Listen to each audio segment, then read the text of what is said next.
Hello guys, मैं हूं आपके सामने रचना कुमारी। आज मैं आपके लिए बहुत ही अच्छी वैकेंसी लेकर आई हूं जो सेल की तरफ से वैकेंसी निकली हुई है। 2024 की वैकेंसी है ये गाइस। ये बहुत ही अच्छी वैकेंसी है आपकी सेल की तरफ से। लगातार सेल की वैकेंसी देखने को हमको मिल रही है, तो आप फॉर्म अप्लाई करना ना भूलें। ये ITI फ्रेशर इसमें आप अप्लाई कर सकते हैं। जिन्होंने ITI कर चुके हैं, जिनके पास कोई एक्सपीरियंस नहीं है, अप्रेंटिसशिप नहीं है, आपको टेंशन लेने की कोई ज़रूरत नहीं है। आप फ्रेशर हैं, आपके पास ITI है और मैट्रिकुलेशन है, तो भी आप फॉर्म अप्लाई कर सकते हैं। ठीक है, तो बिना देरी किए अपनी वीडियो को स्टार्ट करते हैं। ठीक है, ये सेल दुर्गापुरा स्टील प्लांट से निकली हुई वैकेंसी है ITI टेक्नीशियन पोस्ट पर। ठीक है, इसके बारे में सबसे पहले हम बात करते हैं। ये आपकी ACTT की तरफ से वैकेंसी निकली है, जिसकी आपकी फुल फॉर्म होती है steel authority of India limited की तरफ से वैकेंसी निकली हुई होती है। ठीक है, उसके बाद में हम चलते हैं। इसमें सबसे पहले आपकी इंपॉर्टेंट डेट के बारे में चलते हैं। इसका डेट क्या होता है। ठीक है, स्टार्ट डेट आपका 9 जनवरी से हो गया है और 30 जनवरी तक लास्ट डेट है इसकी। ठीक है, आपको फॉर्म अप्लाई कर देना है 9 जनवरी से, और लास्ट डेट आपको याद रखना 30 जनवरी है। एप्लीकेशन फ़ी कैटेगरी वाइज होती है। UR EWS और OBC वाले आप OBC में आते हैं, UR में आते हैं, EWS में आते हैं, तो आपको 300 रुपये की फ़ीस देनी पड़ेगी।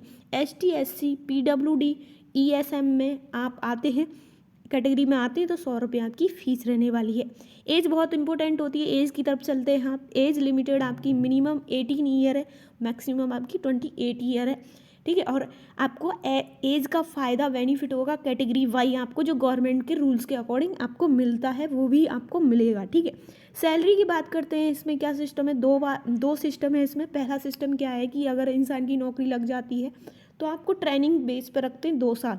उसके बाद जब आपकी ट्रेनिंग ख़त्म हो जाती है तो उसके बाद आप एज ए टेक्नीशियन पोस्ट पे चले जाते हैं, तो टेक्नीशियन की जो सैलरी होती है उसके हिसाब से आपको मिलती है, और ट्रेनिंग में आपको 12,900 रुपये ही मिलेगी। ठीक है, उसके बाद में आपका सिलेक्शन कैसे होगा, तो सिलेक्शन पे चलते हैं। सिलेक्शन प्रोसेस आपका सेल दुर्गापुरा स्टील प्लांट का अटेंडेंट, आपका जो टेक्नीशियन ट्रेनी सिलेक्शन आपका will be based of online CBT यानी कंप्यूटर बेस्ड टेस्ट होता है, उसके अकॉर्डिंग आपका सिलेक्शन होगा। देन उसके बाद जब आपका क्या होगा, स्किल टेस्ट होगा और ट्रेड टेस्ट होगा। स्किल टेस्ट हो सकता है या ट्रेड टेस्ट हो सकता है। ठीक है, ये क्वालिफाई नेचर का है, पर आपको ऑनलाइन एग्जामिनेशन देना पड़ेगा क्वालिफाई करने के लिए। ठीक है, उसके बाद में आप क्वालिफिकेशन देख लो। क्वालिफिकेशन बहुत इंपॉर्टेंट होती है किसी भी फॉर्म के लिए। तो आपका क्या है, मैट्रिकुलेशन फुल टाइम ITI होना चाहिए, यानी मैट्रिकुलेशन होना चाहिए विद फुल टाइम आपका ITI होना चाहिए। ठीक है, आपकी जो ट्रेड है इलेक्ट्रीशियन जैसे फिटर मशीनिस्ट, ठीक है, ओनली। ठीक है, इनमें आपकी क्या है वैकेंसी निकली हुई है, और कोई ITI की वैकेंसी नहीं निकली है। ओनली आपकी ITI आपकी इलेक्ट्रीशियन फिटर मशीनिस्ट से निकली हुई है। 3 ट्रेडों को आपको क्या है यहाँ पे फॉर्म अप्लाई करने के लिए और वैकेंसी देखी गई है और है। ठीक है, उसके बाद में आप बात कर सकते हैं। टोटल पोस्ट आपकी 35 है। ठीक है, जिनमें आपकी इलेक्ट्रीशियन की 10 पोस्ट है, फिटर की 15 पोस्ट है, मशीनिस्ट की 10 पोस्ट है, टोटल आपकी 35 पोस्ट है। अगर आपको और जानकारी चाहिए तो आप कमेंट कर सकते हैं।